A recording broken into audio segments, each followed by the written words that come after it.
As I stand before you here today, you're all intuitively finding ways to connect with me. Some of you might be sizing me up. Some of you might be thinking, ooh, where did she get that dress?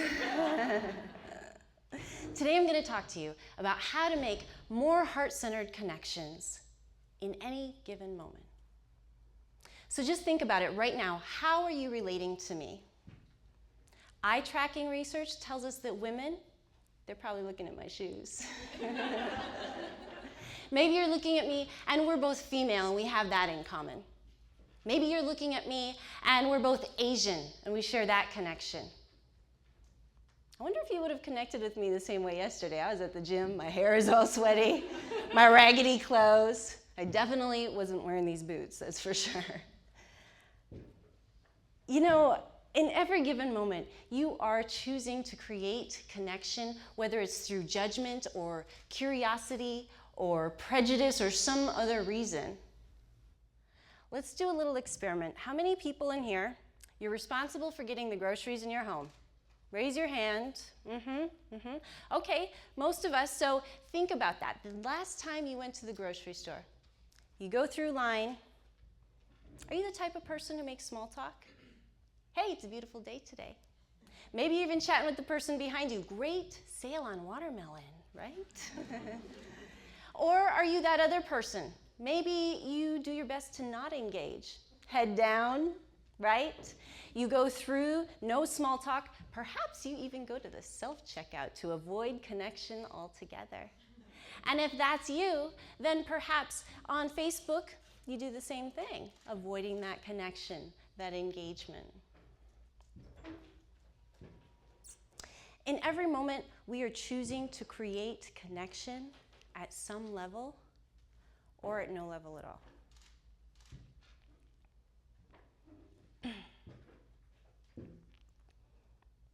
What are you? It's a question I've been asked my entire life, and I haven't always known the answer. Sometimes I still don't know the answer because how I feel about myself today might not be the same as how I felt yesterday. See, I didn't grow up in a traditional Asian family. In fact, I didn't grow up in an Asian family at all. My mom is white, and my birth father, he's Chinese. And I grew up in an almost entirely white community in the Midwest. And as a result, there were many times where I felt disconnected from the people around me. I was an insecure and obnoxious child, and children being how they are, they use my ethnicity every day to remind me how I was different. And I craved connection, some sort of common ground that would finally get me excited and included with all the cool kids. Fast forward to college and I was just as insecure and obnoxious and still feeling disconnected. I tried to escape my feelings of insecurity through the attentions of boys and through drugs. And I kind of blended in with the other Asians at the chemical engineering department, but not quite.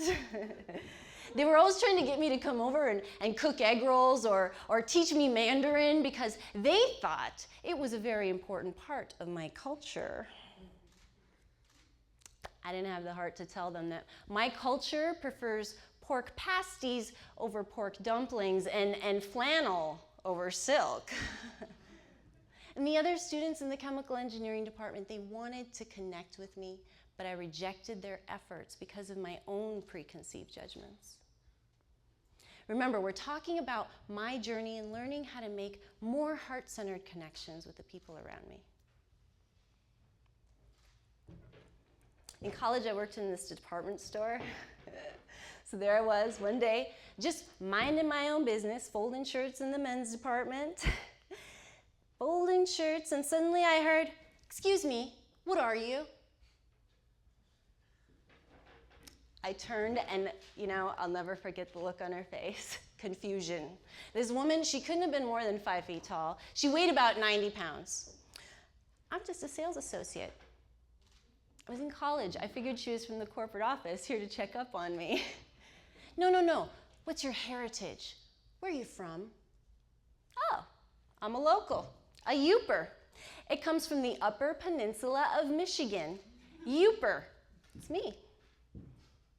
No. What are your parents? What's your race? Finally, I understood what she was getting at. Well, my mom's white and my birth father's Chinese, so I guess that makes me Chinese? Oh, good, because my daughter just adopted a little Korean baby.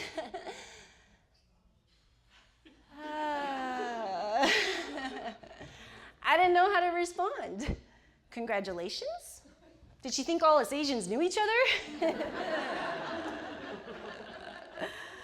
Awkwardly, I kind of stepped aside. Who was this woman all up in my business? Do you speak Mandarin? And there it was. I could feel it rising up in my chest. It reminded me of being the only Asian on the playground. It reminded me of the Chinese birth father that I had never known. No, I don't know my father. Quickly, she stepped back, almost as if I'd slapped her, mumbling something about how her daughter and son-in-law were happy new parents. It was almost as if she was embarrassed that I would offer up such personal information to a stranger. Well, then why was she asking me such personal questions? The exchange, it left me confused, and it set the tone for future conversations to come.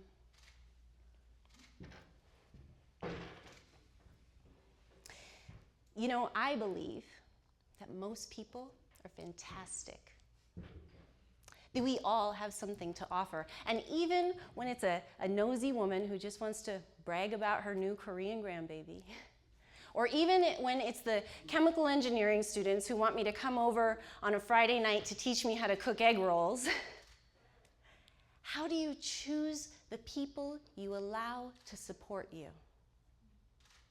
How do you choose the people you support? In any given moment, you are choosing to connect with people on some level or at no level at all. This one time, I was at the gym and I was getting my burn on. This man, he patiently waited for me to finish my set. I stood up, grabbed my towel, and I heard, "Hey, what are you?" And there it was again. I was so angry, I turned on my heel and stomped off, back to my apartment, called my friend. How dare he, this man, asking me what I am? This anger is killing you, my friend said. Maybe there's a way for me to see it as a compliment. Maybe there was a way for me to embrace the moment. Maybe there was a way for me to celebrate the connection. And I thought about that. And you know what? He was right. I was feeling good. I was feeling empowered. This was going to change everything. And not an hour later, I ran downstairs to get my mail. You ever notice how life kind of has a way of teaching you the same lesson over and over again until you kind of get it? There I was, key in the lock, and I heard, "Are you Filipina? What are you?" The mailman. And I'm not gonna lie, my first inclination was to turn around and start cursing. Instead, stuck out my hand. "Hi, I'm Christina. My mom's white, my dad's Chinese." "You're a good mix," he said.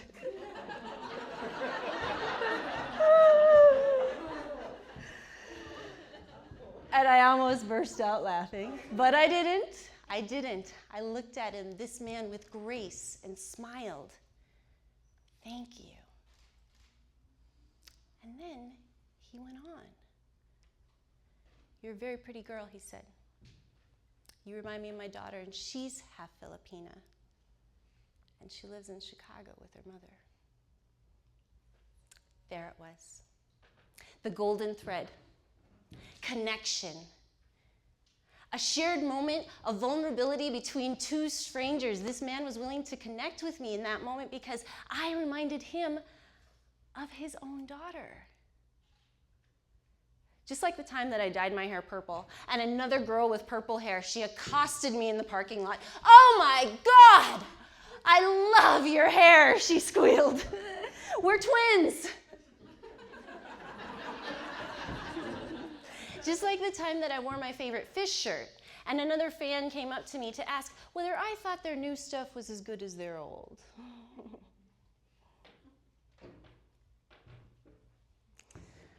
Listen, there are many ways to finding connection. And there are many routes to building your tribe. What if we all asked more questions to get to know each other better? What if we all listen to other people with different worldviews? And I mean really listen. And I'm not saying you have to agree with it. But when you respect another person's worldview, you form a deeper connection with them. And another way to form deeper connections is to join local organizations. Our Las Vegas community has been integral in my success for connecting with other women who share similar passions. And as you go down the road of life and you gather up your tribe, you might stop and look around every now and then and say, why are we friends? How did you even get here? It might be that we have a shared experience or a favorite band, or we could just both love purple hair. Whatever the reason, in today's society, we live in a world of screens. And we move from screen to screen to screen. And it's really, really great because you get to pick your avatar and define yourself in any way you want. But it's easy to be seduced into playing a role, into only showing one side of yourself. Be authentic on Facebook. If you're having a crappy day, then don't post rainbows and sunshine. Be authentic and vulnerable, and people will be more apt to connect with you because they know the real you has bad days. That's okay. And the apps, the algorithms, these are all really great tools to help us identify what is already there, but it is our heart. Our heart is what guides us into what those relationships can become. So as I stand here now, I know one thing to be absolutely true.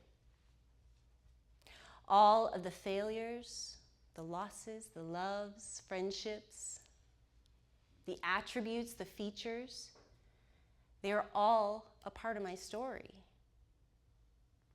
They all mash up into a perfect blend that is me. I am a good mix. And so are you. And anyone can turn on their heel and stomp off in anger. It takes more strength to hold space in the discomfort of vulnerability with another human being. That is where the good stuff happens. That is where we find connection. That is where we remember our humanity. And that is an idea worth spreading.